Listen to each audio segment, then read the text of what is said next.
ಮಾಡ್ತಾ ಇದ್ದೀವಿ ಅಂತಂದರೆ ನಾವು ಏನೇನು ತೊಗೊಂಡಿದ್ದೀವಿ ಅಂತಂದರೆ ಒಂದು ಸರಳ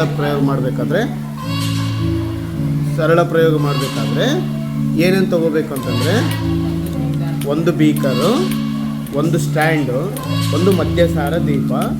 ಬೀಕರ್ ಇದು ರೌಂಡರ್ ಆಗಿರ್ಬೋದು ಅಥವಾ ಬೀಕರ್ ಆಗಿ ತೊಗೊಂಡು ಕೇಸ್ ಏನು ಮಾಡಬೇಕಂದ್ರೆ ನೀರು ಹಾಕಿ, ಮತ್ತು ಇದಕ್ಕೆ ಜೊತೆಗೆ ಏನು ತೊಗೋಬೇಕಂತಂದರೆ ಒಂದು ಪೊಟ್ಯಾಷಿಯಂ ಪರ್ಮಂಗನೇಟ್ ಅಂತಕ್ಕಂಥ ಒಂದು ರಾಸಾಯನಿಕ ವಸ್ತುವನ್ನು ತೆಗೆದುಕೊಂಡು.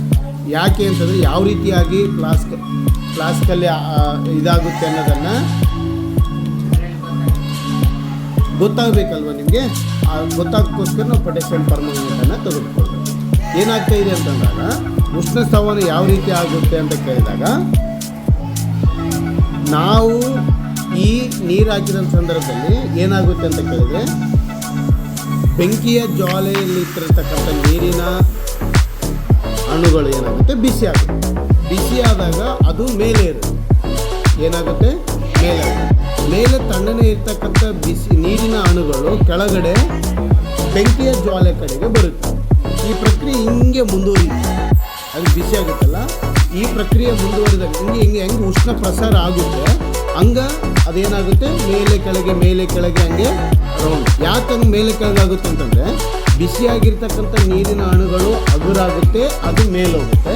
ಮೇಲೆ ಕಾಯ್ದಿರ್ತಕ್ಕಂಥ ತಣ್ಣನಿರ್ತಕ್ಕಂಥ ಕಾಯ್ದೆ ಇರ್ತಕ್ಕಂಥ ನೀರು ಏನಾಗುತ್ತೆ ಕೆಳಗಡೆ ಬರುತ್ತೆ. ಈ ಪ್ರಕ್ರಿಯೆಯನ್ನು ನಾವೇನಂತ ಕರಿತೀವಿ, ಉಷ್ಣ ಸಂವಹನ ಅಂತ ಕರಿತೀವಿ. ಉಷ್ಣ ಸಂವಹನ ಎಲ್ಲಿ ನಡೆಯುತ್ತೆ ಅಂತ ಕೇಳಿದರೆ, ಸಾಮಾನ್ಯವಾಗಿ ದ್ರವ ವಸ್ತುಗಳಲ್ಲಿ ಇದನ್ನು ನೋಡ್ಬೋದು. ಯಾವ ವಸ್ತುಗಳಲ್ಲಿ ನೋಡ್ಬೋದು? ದ್ರವ ವಸ್ತುಗಳಲ್ಲಿ ಇದನ್ನು ನೋಡ್ಬೋದು. ಸೊ ಈಗ ನೋಡೋಣ, ಈಗ ಆಲ್ರೆಡಿ ಗರಮ್ ಆಗಿದೆ, ಸ್ವಲ್ಪ ನೋಡಿ ನಿಮ್ಗೆ ಗೊತ್ತಾಗುತ್ತೆ. ನಾನು ಒಂದು ಹನಿ ಅಥವಾ ಒಂದು ಹರಳನ್ನು ಪೊಟ್ಯಾಷಿಯಂ ಪರ್ಮಂಗನೇಟನ್ನು ಹಾಕ್ತಾಯಿದ್ದೆ.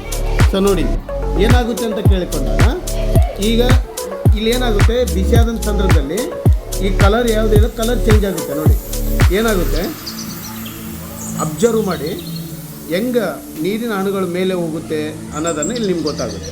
ಅದಕ್ಕೆ ಈ ಪೊಟ್ಯಾಷಿಯಂ ಪರ್ಮಂಗನೇಟನ್ನು ನಾವು ಬಳಸ್ತೀವಿ. ಯಾಕೆ ಬಳಸ್ತೀವಿ ಅಂತ ಕೇಳಿದರೆ, ನೋಡಿ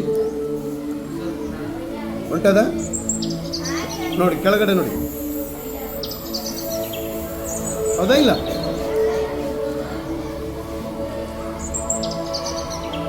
ಹೋಗಕ್ಕತ್ತದ?